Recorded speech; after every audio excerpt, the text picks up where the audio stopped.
بسم اللہ الرحمن الرحیم۔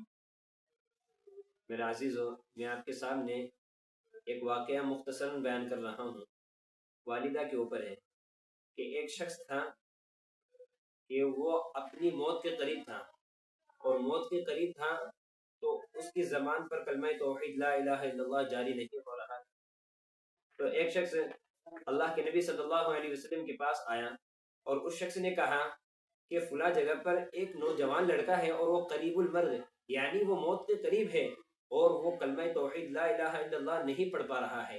تو اللہ کے نبی صلی اللہ علیہ وسلم نے اس شخص سے کہا کیا اس نے اپنی زندگی میں کبھی کلمہ توحید کہا ہے؟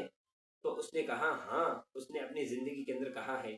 تو پھر اللہ کے نبی نے فرمایا تو اب کون سی چیز ہے جو اس کو اس وقت میں بھی کلمہ توحید پڑھنے سے روکی ہوئی ہے؟ تو اللہ کے نبی صلی اللہ علیہ وسلم کھڑے ہوئے اور صحابہ اکرام بھی آپ کے پاس میں بیٹھے ہوئے تھے، وہ بھی کھڑے ہو گئے اور اس نوجوان کے پاس گئے، اور اللہ کے نبی نے اس نوجوان سے کہا کہ تو کلمہ توحید لا الہ الا اللہ پڑھ۔ تو اس شخص نے کہا، اس نوجوان نے کہا کہ میں یہ نہیں پڑھ سکتا ہوں۔ تو اللہ کے نبی تعجب میں پڑ گئے۔ اللہ کے نبی نے کہا کہ تو کیوں نہیں پڑھ سکتا ہے؟ تو اس نوجوان نے بتایا کہ میں اپنی والدہ کی نافرمانی کی وجہ سے نہیں پڑھ سکتا ہوں، میں نے زندگی کے اندر اپنی والدہ کی خوب نافرمانی کی ہے، اس وجہ سے آج میری زبان کے اوپر کلمہ توحید لا الہ الا اللہ جاری نہیں ہو رہا ہے۔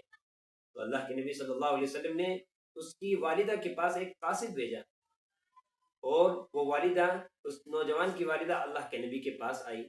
اللہ کے نبی نے اس کی والدہ سے کہا کہ ہم ایک آگ جلائیں، شعلہ زن آگ جلائیں، اور اس آگ کے اندر تیرے بیٹے کو ڈال دیں، تو کیا یہ برداشت کر لے گی؟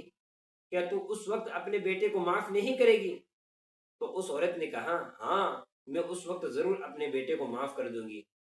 تو اللہ کے نبی نے فرمایا، تو اس عورت نے کہا کہ ہاں میں نے اپنے بیٹے کو معاف کر دیا ہے۔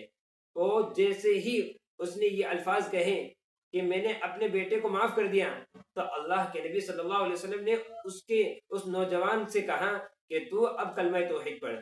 تو اب جیسے ہی اس نے پڑھا تو فوراً اس کی زبان پر کلمہ توحید لا الہ الا اللہ جاری ہو گیا۔ اور اللہ کے نبی نے اس بڑھیا سے کہا کہ تو اللہ تعالیٰ کو گواہ بنا لے، اور تو مجھ کو بھی گواہ بنا لے، کہ تو مجھ کو بھی گواہ بنا لے کہ اللہ رب العزت نے اس کی مغفرت کر دی ہے۔